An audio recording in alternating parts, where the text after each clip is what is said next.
Bienvenue dans ma demeure Foelia. Tu t'y rends maintenant avec plus de maturité, par tes propres moyens.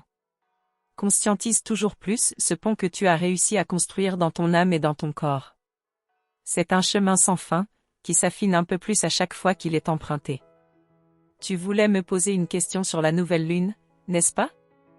Disons que je m'attendais à ce que tu nous parles de la nouvelle lune, puisqu'il semble que tu attaches une importance particulière à la course de nos astres. Une importance que je découvre grâce à toi, et que je n'imaginais pas si prioritaire. Ce qui est prioritaire, c'est de creuser ce canal de transmission-réception en chacun de vous, amis soltériens. Et il se fait que plus vous jouerez consciemment avec l'énergie de vos astres, plus le canal sera efficient. Quand je vous parle d'astrologie, voyez-y une invitation à ouvrir vos canaux de compréhension subtile.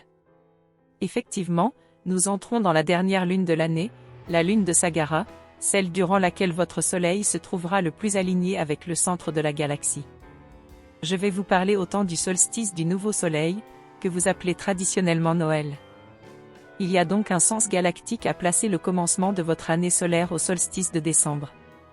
Notez bien que tout ceci est un grand jeu. Pas une vérité. Pas un nouveau dogme. Un grand jeu pour que chacun puisse offrir un peu de son attention vers les rayonnements cosmiques que vous recevez tout au long de l'année. Lorsque vous comprenez que votre lune agit comme un miroir, et votre soleil comme une lentille grossissante, vous pouvez déjà faire de grands pas dans la conscientisation de vos ressentis cosmiques. Parler de ces rendez-vous vous invite à vous sensibiliser à ces rayonnements. Nous pourrions appeler cette période de l'année celle du Sagittaire, mais comme souvent, des notions désignant autrefois des faits précis se sont rendues floues, à la mesure de votre oubli. Voilà pourquoi je prends la peine de vous retracer le chemin. Non pas à apprendre par cœur, mais à apprendre par le cœur. Peu importe les mots, les concepts. Tout ceci n'a pour but que d'ouvrir votre couronne à une sensibilité qui vous renseignera sur les influences des étoiles et vous connectera, par là même, à une partie de cette mémoire que vous cherchez. La lune de Sagara nous emmène dans les profondeurs de nos origines, celles de notre Père-Mère galactique. C'est le moment propice pour faire le bilan de vos réalisations et de prendre conscience des plans de l'année qui vient. Ces plans ne doivent pas vous être révélés par une quelconque instance supérieure, extérieure à vous. Les plans du futur se découvrent dans votre propre enthousiasme. Que voulez-vous faire l'année prochaine? Quelles sont vos envies, vos besoins, vos désirs? Oui, je vous parle aussi de vos désirs, c'est-à-dire des manques de vos égos.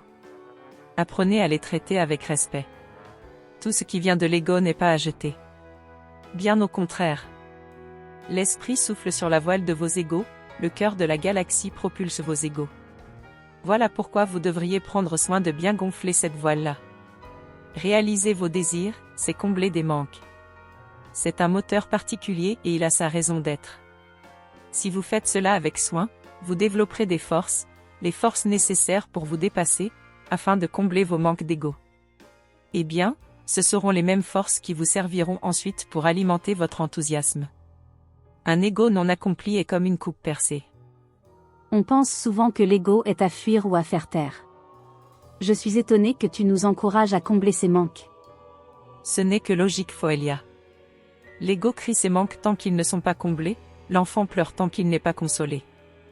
De quel enthousiasme espérez-vous vous faire les réceptacles si vous n'avez aucun récipient pour le recueillir? Prenez donc soin du récipient que vous êtes en partie. J'entends par là, prenez soin de votre matière, de votre confort, de vos désirs.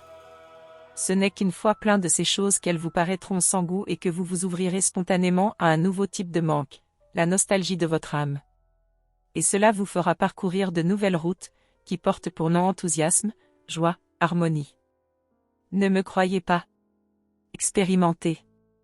Si la lune de Kéléter que nous quittons nous invitait à laisser mourir tout ce dont nous n'avions plus besoin, afin de nous alléger pour recevoir un nouveau chargement réjouissant, la lune de Sagara nous invite au bilan et à la préparation des prochaines semences. Ces semences, il vous revient d'aller les chercher le plus profondément possible au cœur de la galaxie, si toutefois vous prétendez à faire germer l'esprit galactique sur votre planète. Et la route est simple, pas du tout ésotérique, plongez-vous intégralement en votre cœur et tentez d'y trouver la source de l'enthousiasme. Là se trouve votre feuille de route. Non pas celle qu'on vous aurait imposée depuis une autre dimension, mais celle que vous vous proposez depuis une autre dimension de vous-même. Mon invitation est donc que vous puissiez aller la chercher là-bas.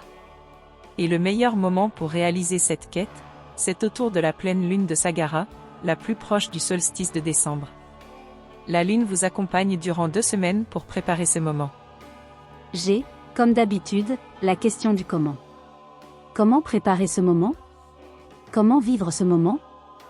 En vous accordant du temps, tout simplement. Vous pouvez prendre un temps, le temps juste pour vous retourner sur l'année qui s'achève et vous féliciter pour les pas accomplis. Plus ce sera conscient pour vous, plus vous sentirez une gratitude surgir de vos cellules, et plus la place sera libérée pour recevoir les nouvelles données. Le plan divin ne peut se dévoiler d'un seul coup. Vous en percevrez toujours ce que votre corps est apte à supporter. Vous pouvez bien entendu engager un travail d'ouverture pour que vos sens subtils puissent percevoir de mieux en mieux, de plus en plus loin, pour que l'horizon soit moins proche de votre nez. Mais ce qui compte surtout, c'est que vous receviez au maximum de vos possibilités ces nouvelles semences, depuis le cœur galactique. Personnellement, je conscientise mieux quand j'écris. Tu n'es pas la seule. L'écriture est un canal. Il en existe d'autres. À chacun de trouver ce qui l'aide à amener à la conscience ce qui était inconscient. Plus c'est conscient, plus le travail sera précis et satisfaisant. Préparez donc avec attention ce moment de la prochaine pleine lune. Ensuite, quand nous y serons, trouvez un moment pour vous isoler, non pas des autres, mais des stimulations extérieures. Trouvez un moment de repli, qui peut se pratiquer en groupe, ce qui est encore plus porteur, afin de diriger votre intention vers un voyage au cœur de notre galaxie. Visualisez, ressentez, faites tout ce qui peut aider votre conscience à faire ce trajet intérieur. Là, vous toucherez vos envies, qui sont le plan. Et si vous laissez l'amour pour vous s'expanser, vous découvrirez peut-être aussi des besoins qu'il vous faut prendre soin de respecter dans l'année qui vient, puis il y aura la couche des désirs, des plaisirs à vous offrir. Prenez-en encore grand soin. L'enthousiasme ne se trouve que derrière les besoins et désirs réalisés. Il est donc précieux de cesser de les refouler. Refouler vos besoins et désirs revient à refouler votre accès à l'enthousiasme. Prenez note, si le cœur vous en dit, de tous ces projets à réaliser, qu'ils concernent vos besoins, vos désirs ou votre enthousiasme. En réalité, c'est le même souffle qui s'adresse à différents plans de vos êtres, et ce souffle n'est que divin. Voilà pour vous, mes amis qui aimez remettre dans vos vies une conscience cosmique, vous qui aimez vous relier aux ressentis que vous proposent vos sens, en ce qui concerne ce que nous envoient les étoiles. Bien plus qu'un savoir, c'est une intention de créer un pont vers vos ressentis. Bien plus qu'un nouveau vocabulaire pour les décrire, c'est une invitation à parcourir un chemin personnel et à en déblayer de nouvelles perceptions. Si cela soulève pour vous des questions essentielles, je peux y répondre avec joie. Je veux bien prendre les questions de ceux qui nous suivent et te les transmettre. Merci Foelia. Mais que cela n'empêche pas chacun de s'exercer par lui-même à contacter son lien avec la fraternité universelle. Ce lien est plus important que toute réponse extérieure à vous. Ce n'est que quand on a trouvé sa propre connexion que commence le projet collectif. Lorsque chacun est inspiré par son ange dans un groupe, un archange se présente, avec dans ses mains de divines propositions de croissance. Donc ne comptez pas plus sur Foelia que sur vous-même. Je vous transmets toute ma tendresse, mais aussi la fermeté nécessaire pour devenir des membres actifs, vivants, et co-créateurs de notre grand corps humain global. Merci Athéna.